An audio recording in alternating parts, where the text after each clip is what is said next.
simples e ignorantes. Quando cria espíritos, Deus os faz simples e ignorantes. Ou seja, quando somos criados, nada sabemos, não somos bons nem maus. Com o passar do tempo, de encarnação em encarnação, vamos nos modificando. Por ainda sermos ignorantes, interpretamos mal o que nos convém e erramos em algumas ou várias decisões. Erramos, erramos e erramos novamente no mesmo assunto. Até que de tanto errar e sofrer com os mesmos erros, raciocinamos e percebemos que o melhor mesmo é não errar. E nos esforçamos por nos corrigir, ao menos naquele erro, mas continuamos a falhar em outros assuntos e a nos corrigir também neles, e assim vamos. Partimos simples e ignorantes, errando, acertando, amadurecendo e evoluindo no caminho do bem, rumo à perfeição. Não há prazo nem urgência. A pressa deveria ser nossa, para que paremos de sofrer por nossas imperfeições e gozemos da felicidade dos espíritos superiores. Eles são felizes não por serem os eleitos de Deus ou os beneficiados pela graça divina. Eles são felizes porque trabalharam para isso. Cuidaram de seu modo de ser. Já se livraram de besteiras que nos prendem à infelicidade, como o ego inflado, o ciúme e a inveja, a mágoa e o rancor, a ansiedade e a angústia, o medo, o vício e tantas outras mazelas típicas de espíritos imaturos. Basta olhar para esses comportamentos para reconhecer que a maioria de nós, encarnados neste momento na Terra, somos espíritos ainda bem longe da perfeição. Os mais evoluídos conquistaram sua paz e sua felicidade, trabalharam essas más inclinações durante seu processo evolutivo ao longo das encarnações. Livraram-se do que lhes impedia o progresso e conquistaram uma vida melhor. Mas por que é preciso evoluir? Porque Deus não nos criou prontos, sábios, bons e perfeitos? Porque não quis.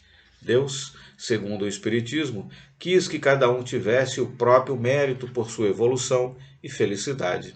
Assim, ele deu a cada um o timão da própria vida, a beleza da jornada que criamos para nós mesmos e a felicidade de atingirmos o porto seguro através do próprio desenvolvimento.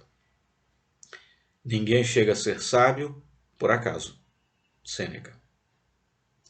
Gêmeos idênticos, espíritos diferentes. A cada encarnação, nos melhoramos, nos corrigimos, ganhamos sabedoria e equilíbrio pouco a pouco.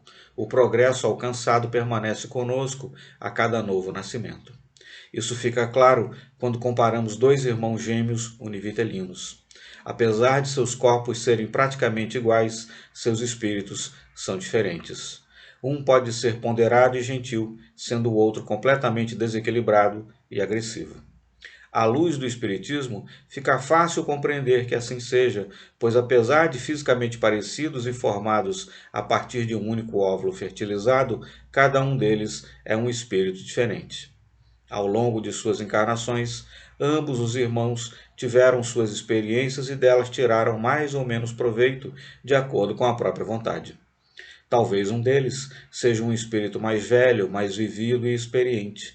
Talvez o outro ainda seja um espírito novo em início de aprendizado. Um já sabe muito, já se libertou de ilusões, consegue concentrar-se no que de fato importa, enquanto o outro ainda vive na paixão, amando e odiando, querendo e sofrendo.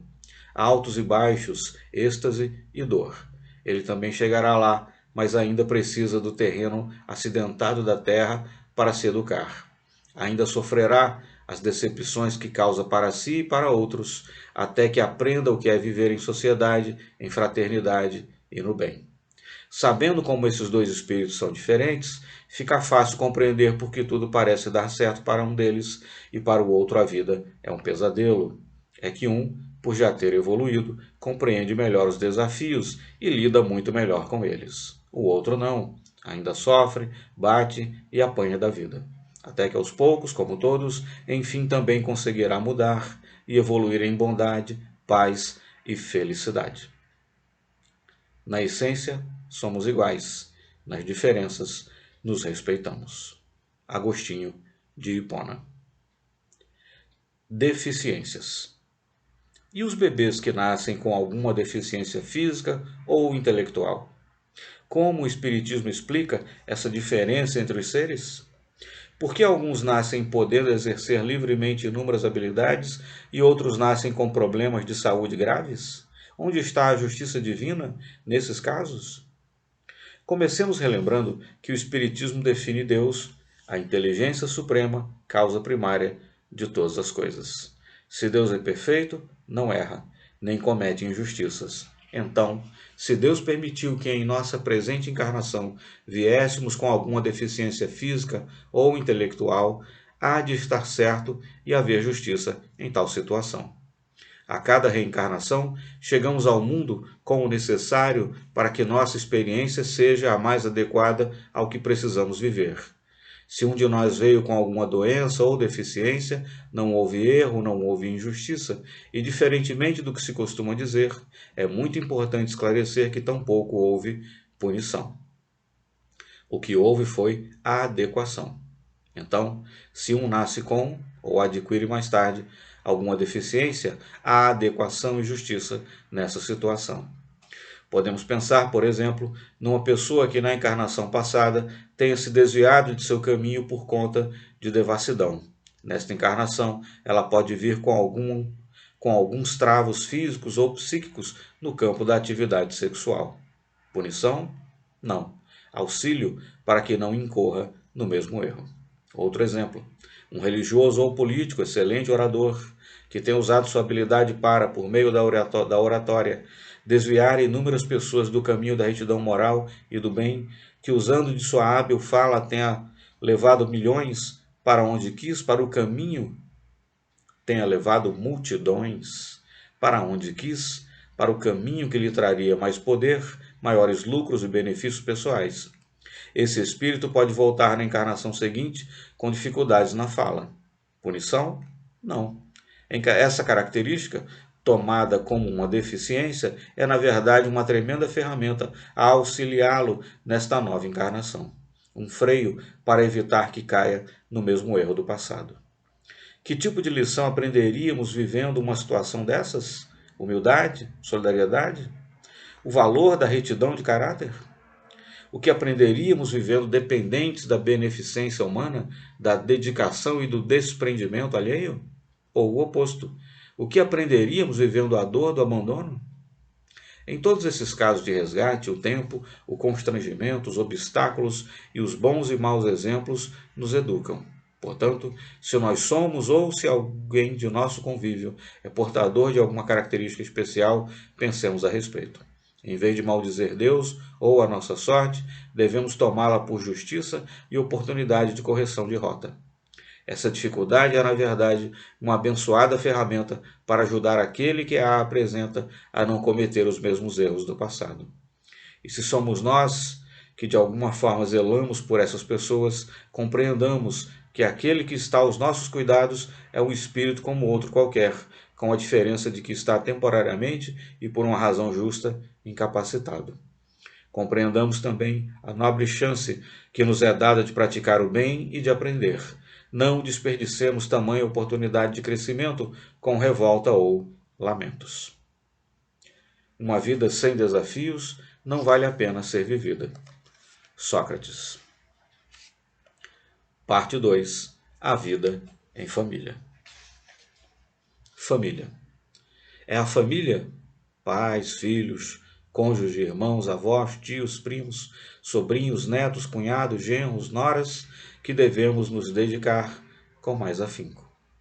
Na convivência familiar encontramos nossos primeiros e, por vezes, também os maiores desafios de relacionamento. A prática do amar ao próximo como a ti mesmo não será verdadeira se não passar antes por nossos parentes. Frequentemente, encarnam na nossa família desafetos de encarnações anteriores. Gente que destratamos, trapaceamos, abandonamos e traímos, ou o contrário, gente que nos fez mal. Pode acontecer de o filho que foi abandonado pelo pai na encarnação anterior vir na seguinte como mãe daquele que o largou no mundo. A reencarnação serve justamente para retomarmos nossos relacionamentos conturbados e apararmos as arestas. Não nascemos como uma folha em branco, e sim com uma ficha corrida, trazendo toda uma história de erros e acertos, amores e desafetos, vitórias e derrotas. É claro que em nossa família encontramos também espíritos afins, gente que se gosta muito, que pensa parecido, gente que se acertou faz tempo e agora retorna junto para agir no bem. Talvez tenham vindo para ajudar algum de nossos familiares que ficou mais atrasado em seu desenvolvimento moral. Por isso é tão fundamental trabalharmos pelo bom relacionamento familiar. É ali, dentro do lar, que devemos exercer em primeiro lugar a compreensão, a modéstia, o perdão e a caridade. Vale ressaltar que no conceito espírita de família importam o amor e a afinidade, não apenas a genética. Hoje vemos vários tipos não convencionais de família, como as formadas por filhos de casamentos diferentes, as de mães ou pais solteiros e aquelas em que os pais são do mesmo sexo. O organograma da família pouco importa. O que importa é como seus membros se relacionam. Há respeito, há amor, há cuidado entre eles, há diálogo e compreensão, há afinidade, existe boa vontade? Então, ótimo. Em uma família, o essencial é dar àqueles que vivem juntos condições de aproveitar bem a sua experiência na encarnação. Quem promove esse bem-estar e vive adequadamente, caminha a passos firmes para o seu aperfeiçoamento e a evolução do próximo. Onde quer que haja um ser humano, haverá oportunidade para uma gentileza. Sêneca. Família espiritual. Família espiritual são aqueles que têm afinidade conosco, que pensam parecido e agem parecido. São espíritos que estão mais ou menos no mesmo grau de desenvolvimento moral e intelectual. Eles se gostam, se entendem, se querem bem e agem em conjunto. São aqueles amigos de que gostamos tanto que até parecem ser de nossa família. Às vezes temos com eles até mais afinidade do que com nossos familiares de sangue. Mas em nossa família espiritual não estão apenas as pessoas encarnadas de nossas relações. Outros espíritos amigos podem não ter reencarnado no momento, mas nos aguardam no plano espiritual, emanando vibrações positivas para que tenhamos sucesso em nossas tarefas. Quando desencarnamos, eles nos receberão. Quando desencarnarmos, eles nos receberão com alegria e voltaremos a ficar juntos para novos aprendizados. Numa passagem do Novo Testamento, Jesus parece abordar esse tema. Enquanto Jesus falava às multidões, sua mãe e seus irmãos ficaram do lado de fora, procurando falar com ele. Alguém lhe disse: "Olha, tua mãe e teus irmãos estão lá fora e querem falar contigo." Ele respondeu àqueles que lhe falou: "Quem é minha mãe e quem são os meus irmãos?" E estendendo a mão para os discípulos, acrescentou: "Eis minha mãe e meus irmãos. Pois todo aquele que faz a vontade do meu Pai, que está nos céus, esse é meu irmão, minha irmã e minha mãe." Na vida, só há um modo de ser feliz: viver para outros. Leon Tolstói. Adoção. E como o Espiritismo entende a adoção de crianças? Pai, mãe, irmão e filho, na visão espírita, são aqueles que se relacionam com o outro no papel de pai, mãe, irmão e filho. Para serem considerados como tais, não precisam ter o mesmo código genético, pois a genética não é o definidor da família. Genética define o físico, não o espírito. Em quantas famílias vemos parentes consanguíneos que não se relacionam um com o outro de forma amorosa, como uma verdadeira família? Aquele que recebe uma criança aos seus cuidados tem para com ela a mais bela missão, a de auxiliar esse espírito em seu desenvolvimento. Frequentemente, o filho adotivo tem muito mais a ver com os pais adotivos do que com os pais biológicos. Sua reencarnação pode ser um reencontro de espíritos que se amam. Os pais biológicos foram apenas um canal para viabilizar o encarne. Isso, é claro, não exime de responsabilidade os pais que abandonaram o filho gerado. Mas, como um todo, não se pode julgar e há sempre que se levar em conta o contexto. Uma mãe pobre, inculta, jovem e solteira, por exemplo, é muito menos culpável pelo abandono de um filho que um pai rico e culto que tinha toda a condição de criar uma criança. Então, se você é adotado ou adotou, alegre-se. Deu tudo certo e você está com quem deveria estar. Porém, não são apenas filhos que podemos adotar. Sobrinhos, afilhados, avós, tios, irmãos, cunhados, sogros, amigos, filhos de amigos, quem quer que seja que acabe ficando aos nossos cuidados, também faz parte de nossa vida. Todos esses entes queridos não surgem em nosso caminho por acaso. Muito menos como um estorvo, mas como uma bela oportunidade de nos doarmos e nos melhorarmos. Cuidar de uma pessoa é ter a chance valiosa de aprendermos e nos exercitarmos em aspectos nobres como dedicação, solidariedade, carinho, empatia, desprendimento, fraternidade e retribuição. E acredite, aquele que cuida ganha muito mais que aquele que recebe o auxílio. Quereis cantar louvores a Deus? Sede vós mesmos o canto que ides cantar. Vós sereis o seu maior louvor, se viverdes santamente. Agostinho de Hipona. Homem e mulher. Espírito não tem sexo. Numa encarnação nascemos com um determinado sexo, homem ou mulher, e na próxima poderemos nascer com outro. Isso acontece para que aprendamos o que é ser homem e o que é ser mulher, e para que desenvolvamos a capacidade de ver o mundo de forma mais ampla, mais inteira, holística. Imaginem homens e mulheres vendo o mundo por ambas as perspectivas. Seria ótimo. Isso derrubaria preconceitos e nos faria desenvolver virtudes que não são femininas ou masculinas, mas humanas. Virtudes necessárias a todos, independentemente do sexo que o espírito está vestindo naquele momento. Pode acontecer de um espírito com pensamento e características eminentemente masculinas encarnar num corpo feminino? Ou o contrário? Pode. Mas é importante ter em mente que não há erro. Encarnamos no gênero que é mais adequado à nossa evolução moral e intelectual naquele momento. E podemos nos recusar a viver no gênero em que nascemos naquela encarnação? Sim, podemos. Temos nosso livre-arbítrio, mas sempre arcaremos com as consequências boas e ruins de todas as nossas decisões. Recusar-se a viver aquela característica de gênero, assim como negar-se a viver aquela outra situação que nos seja apresentada, é perder a chance de experiências e aprendizados necessários. É postergar um aprendizado que precisará ser retomado.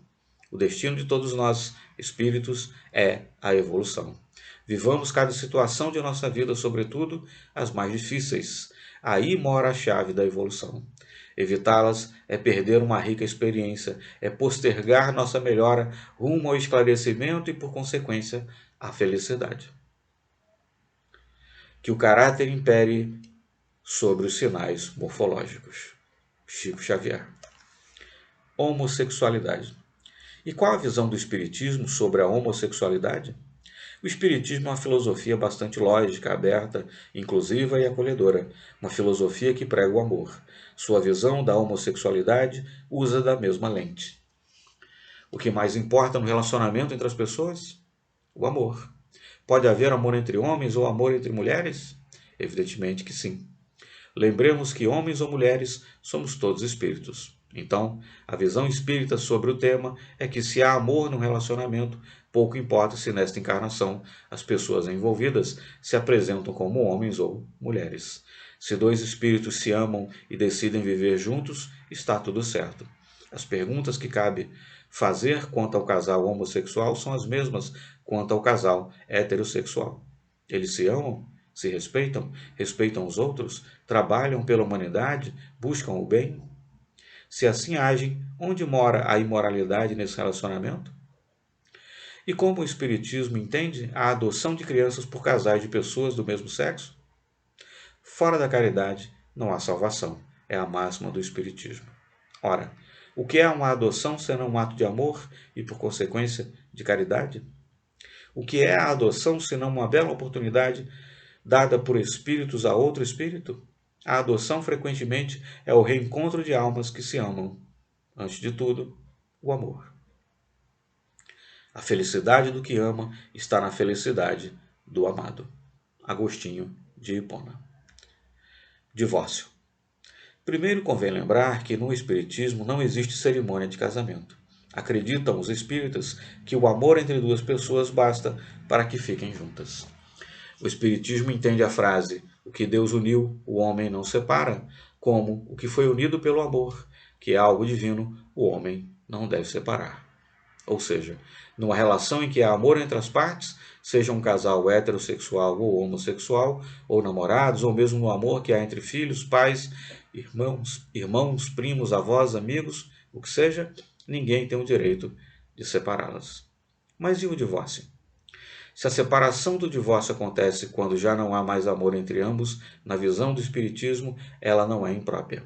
É apenas a adequação às leis humanas de uma situação já existente. No entanto, também no divórcio, como em todas as situações, as partes envolvidas têm que pensar e agir de modo a minimizar os traumas a todos que fazem parte daquela relação. Cuidar de não magoar os envolvidos no divórcio também é caridade. Conheço mais de um caso de separações absolutamente harmônicas. Famílias em que os cônjuges se separam após longo tempo de convívio, mas continuam amigos, respeitando-se mesmo, se amando. E após separados, formam novos casais. E esses dois novos casais agora geram novas famílias, que têm novos filhos e que convivem em perfeita harmonia. O caso mais próximo ao meu coração é o de meu irmão. Depois de mais de uma década casado, ele e sua primeira esposa resolveram que era hora de se separarem. Realizaram o divórcio de forma serena, pensada e mantendo o amor que sempre os uniu. Após um tempo, ambos se casaram novamente. Meu irmão, que já tinha uma filha do primeiro casamento, teve mais duas crianças. Hoje, as duas famílias se relacionam, passam finais de semana juntas. Quando uma das famílias viaja, a outra cuida do cachorro que ficou. Quando a sogra do segundo casamento de meu irmão precisa de algum apoio ou mesmo de socorro médico, adivinhe quem a socorre na impossibilidade de a filha fazê-lo? A esposa do primeiro casamento. E o oposto também ocorre. As esposas e os maridos são muito amigos e se apoiam mutuamente em suas necessidades. Quando o apartamento de meu irmão foi reformado, sua família se mudou para o apartamento do casal formado pela ex-mulher dele e seu atual marido. O casal viajou e deixou o apartamento para que meu irmão e sua família usassem. É ou não é algo extraordinário? Os quatro se ajudam, os quatro são amigos, os quatro têm amor uns pelos outros. A situação é tão bela que minha sobrinha dedicou o trabalho de conclusão de faculdade aos quatro pais que tem. Uma relação de amor estendida. Impossível? Não possível. Basta todos quererem. Basta cuidar para que o ciúme, a inveja, a cobiça, o egoísmo, a desconfiança e outros sinais de nosso atraso moral não envenenem nossos pensamentos. Quem ganha numa situação dessas? Todos. Não só aqueles envolvidos na situação, mas também os que orbitam em torno dessas pessoas. Ganha, na verdade, a humanidade, ganha a paz no planeta. Se realmente quisermos, cada um de nós poderá agir como esses seres queridos e admiráveis familiares. Se o homem soubesse as vantagens de ser bom, seria homem de bem por egoísmo. Agostinho de Hipona.